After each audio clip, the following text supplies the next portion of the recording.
Sometimes things go wrong and we get irritated, right?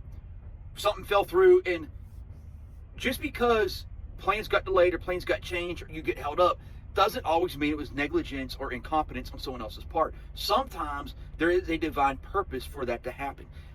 And I'm going to give you this weekend as an example. It actually goes back before this weekend. All the delays we had on this load, getting it going and getting to delivery. And every time something else would delay us, I'd get irritated. I'd be like, what in the world? And I have to remind myself that a lot of times there is a larger purpose behind the scenes, and you don't always know it at the time. So the last thing that delayed us that really irritated me was, trying to line up the high pole for Oregon and Washington. And it put us behind.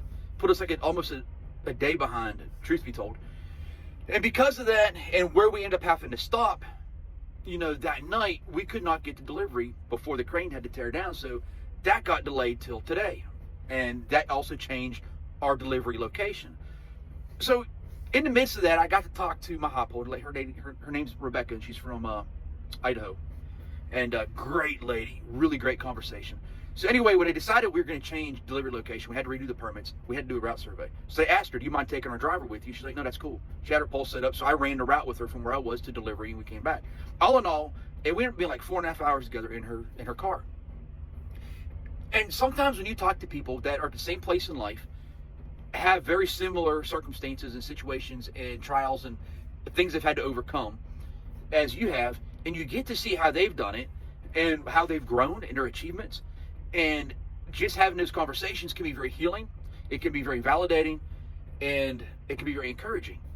And mutually, that's what that trip ended up being. And I'm so glad we did it, and not at all irritated that we were delayed. And then a young guy that we follow each other on social media reached out to me and said, hey, we're doing a cookout with my friends. You want to come? I was like, sure, we'll come. I'll go up there with you. So he came and got me, went up there, great friend group. But the point, this is, he's in the trucking industry. He's only been in it a few years.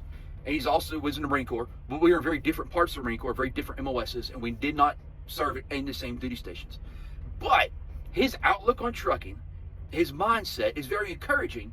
And it's a good reminder that although we see some of the young people come into the trucking and do some boneheaded things, and just because they think different than we do, and they look at things different than those of us that were in it before technology was really a big focal point, it's good to see that not all is lost. And there's a hope for the future of the industry with that generation of people coming in it.